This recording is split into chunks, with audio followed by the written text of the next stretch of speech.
సియాకే రామ్ సీరియల్లో సీత వాళ్ళమ్మ సీతకొకసారి ఇలా చెప్తుంది.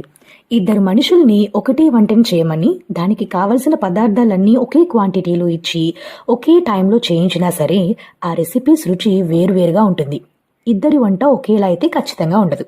దానికి కారణం వంట చేయడం అనేది ఒక కళ. ఎవరి స్టైల్ వాళ్ళకు ఉంటుంది. మీరు చెప్తే నమ్మరు, కానీ మనం వేసే ఉప్పు పసుపు మధ్య సెకండ్స్ గ్యాప్ని బట్టి కూడా కూర రుచి మారిపోతుంది తెలుసా. అది నేను జనరల్గా నమ్ముతాను. మీలో ఎంతమంది దీన్ని నమ్ముతారు? దానినే మనం చేతి మహత్యం అని, చేతి వాటం అని అంటాం. అలా మా ఇంట్లో అమ్మమ్మ చేసిన వంటలకి ఒక స్పెషాలిటీ ఉంటుంది. తన చేతి మహత్యం ఏమో కానీ తను చేసినట్టు నేను ఎంత ట్రై చేసినా నాకు రాదు.